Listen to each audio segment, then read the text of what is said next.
Yes. Yeah. I think morality and empathy both come from faith. Right, So, exactly. myself, I have never agreed with the idea that religion did not belong in politics, because without some form of faith being in politics, you lose that morality and you lose that integrity. Exactly. And I think we've seen a lot of that, especially over the last 11 years. Right, exactly. We have. Um, I was reading about the conference of the experts on the Temple Mount in Jerusalem, which took place in September 2011, which was hosted by the German Hans Schiedel Foundation of Munich. Can you tell us a little Yes. bit more? Tell the audience a little bit more about that. This foundation is the foundation of the Christian Social Party of Bavaria, which is part of the big conservative party of Germany.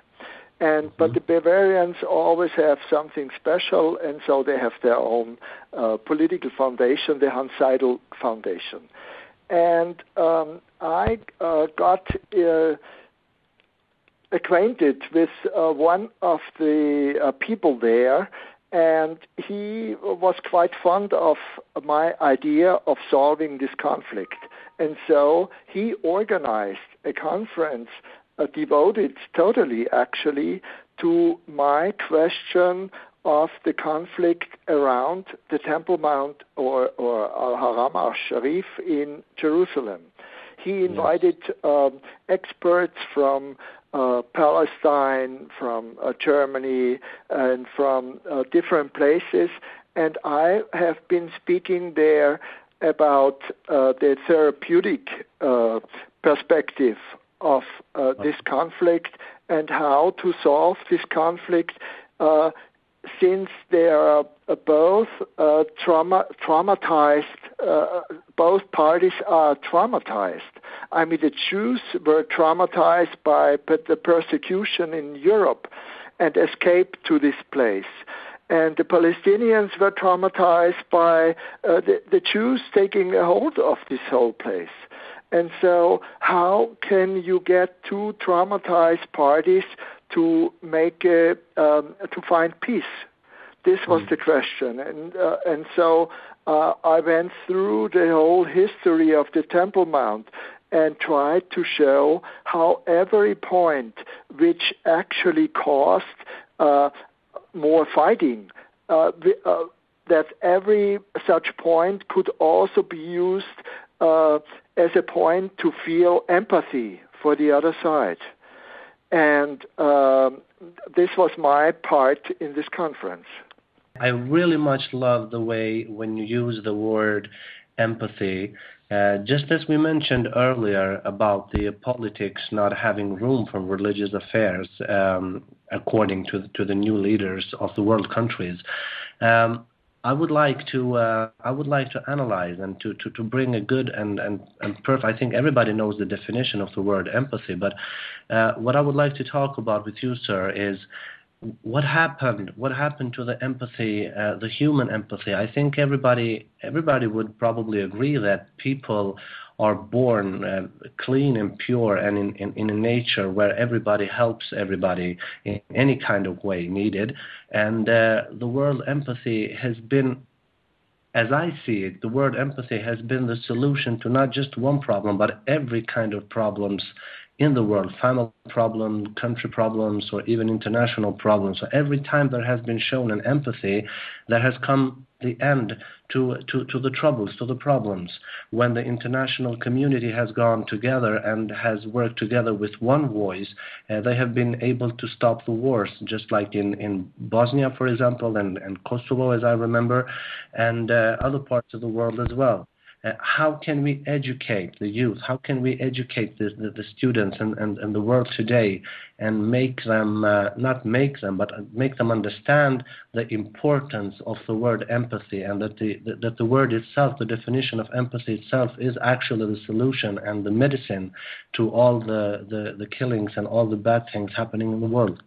Yeah, I think it needs discussion and discussion and discussion wherever it is possible. Yes. Because people need to hear about it. You know, if you switch on TV, you don't see, nobody talks about empathy. Exactly. They only talk about the fighting, this side and the other side, and both sides confront each other, but no side feels empathy with the other. This is what we see on TV every day. And so something has to change. And I think it's just necessary to talk as much as possible about this other way of dealing with conflicts. You know, there's another surah in the Quran, 5:8, says, "You who believe, show integrity for the sake of Allah, bearing witness with justice. Do not let hatred for a people incite you into not being just. Be just. That is closer to taqwa. Have taqwa of Allah. Allah is aware of what you do." And in all of the books, we find verses such as this.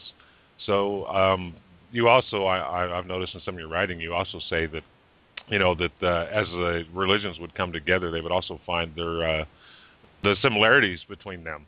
Exactly. And I believe what you just said, you know, discussion will open up a lot of that. There's a lot that goes on, and going back to the religion and politics, and even tying that into the mainstream media, that I believe if they were to actually study a little bit of all the books and get to know a little bit about the three Abrahamic religions, those that are trying to deal with this, because a lot of them do not really know much about it at all. They strictly go by politics, and it baffles me how some of these people can think they can handle these problems totally politically when this is such a religious problem. Exactly. Exactly, and the biggest problem itself, when we're talking about debating, and we're talking about having discussions and educating, but the biggest problem is the education itself, because the education itself today is laid out on a way, and the curriculums around the world today are all, almost more than 90% are anti-spiritual. And all the problems in the world that have been in history as well, in some academic books, you'll find people writing text that all those problems have risen because of religion and different paths or different beliefs in God, which is actually not the case.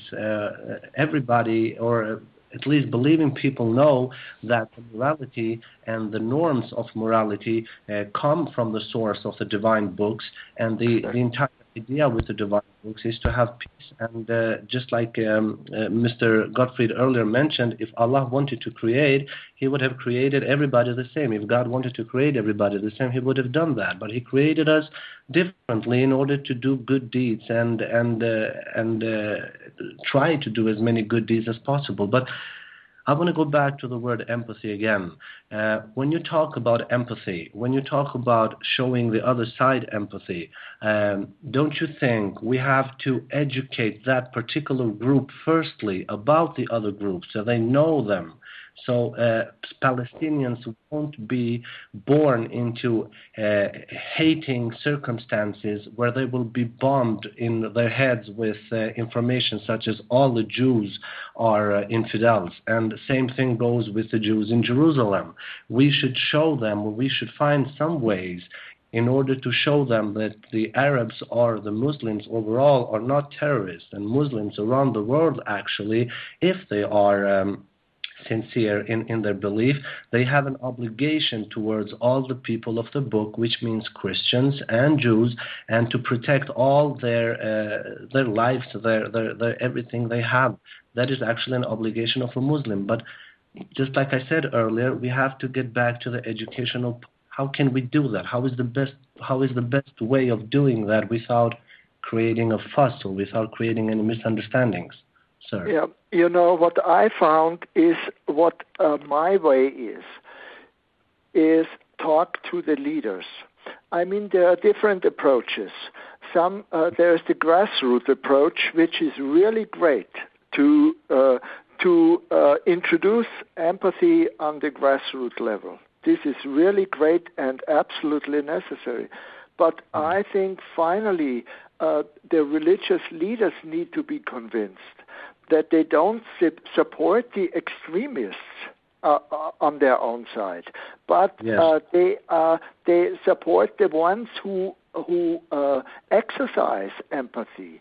I think it needs the leaders to suggest such exercises in empathy. It needs the leaders to introduce empathy into the curriculum of the schools. And I think this is what I see as my way, making contact with these religious leaders and try to get them to change their ways.